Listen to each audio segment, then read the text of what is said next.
એક મહત્વના સમાચાર પર નજર કરીશું। મહત્વના સમાચાર અમદાવાદથી રામોલમાં ફટાકડાની ફેક્ટરી અને તેને જ લઈ અત્યારે એક વધુ અપડેટ સામે આવી રહ્યા છે। અમદાવાદમાં જે ફટાકડાની ફેક્ટરીમાં બ્લાસ્ટ મુદ્દે એક સૌથી મોટા વધુ અપડેટ સમાચાર।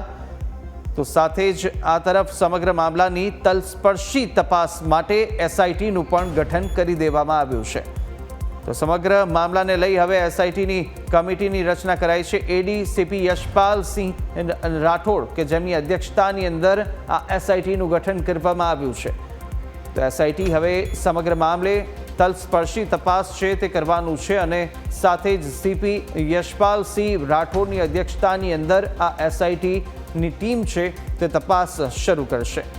તો સાથે સીપી સાથે zone 6 DCP ACP S division અને રામોલ પીઆઈ પણ તપાસ કરવાના છે।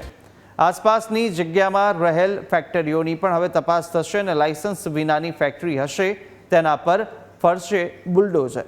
જ્યાં મેહુલ ડોડિયાની સંપત્તિઓ અંગે પણ હવે વધુ તપાસ કરવામાં આવશે।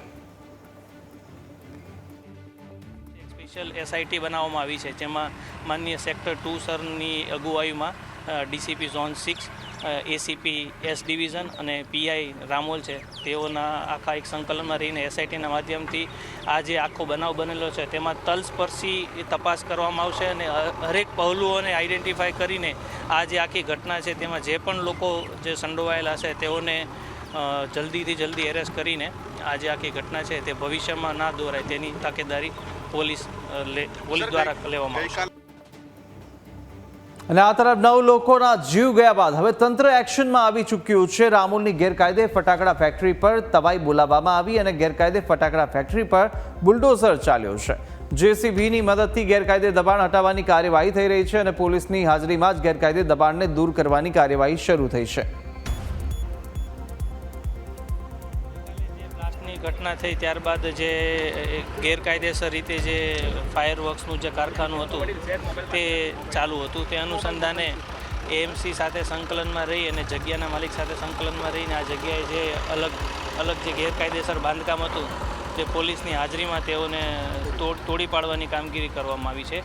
આ ઉપરાંત આગળના હજી એક દિવસમાં આ વિસ્તારમાં અન્ય પણ જે એનઓસી નેગેટિવ આપેલું હતું પોલીસ દ્વારા તેનું પણ એક ચેક ડ્રાઈવ રાખવામાં આવી છે। પાણી વહી ગયા બાદ હવે પાળ બાંધવાનું કામ છે તે તંત્ર દ્વારા કરવામાં આવી રહ્યું એવો જ એક ઘાટ અમદાવાદમાં જોવા મળી રહ્યો છે કે જ્યાં ગઈકાલે અમદાવાદના રામોલ વિસ્તારમાં આવેલ જે ફટાકડાની ફેક્ટરી હતી કે જ્યાં બ્લાસ્ટ થયો અને તેમાં 9 લોકો છે તેમણે જીવ ગુમાવ્યા છે। ત્યારે તંત્ર દ્વારા ગણતરીની કલાકોમાં આરોપીઓની તો ધરપકડ છે તે કરી લેવામાં આવી છે પરંતુ જે જગ્યા ઉપર ઘટના બની હતી ત્યાં હવે બુલડોઝર એક્શન છે તે જોવા મળી રહ્યું છે। જે ગેરકાયદેસર ફેક્ટરી ધમધમી રહી હતી ત્યાં હવે પોલીસ અધિકારીઓની હાજરીમાં જેસીબી દ્વારા તે દબાણ દૂર કરવામાં આવી રહ્યું છે। સાથે એ વાત પણ સામે આવી છે કે હવે આ ઘટના બન્યા બાદ તંત્ર જાગ્યું છે અને આ એરિયામાં જેટલી પણ ગેરકાયદેસર ફેક્ટરીઓ કે જેમની પાસે લાયસન્સ નથી એવી ફેક્ટરીઓ જે ચાલી રહી છે તેમાં પણ હવે તપાસ છે તે કરવામાં આવી રહી છે ને તે તમામ ઉપર પણ દબાણ છે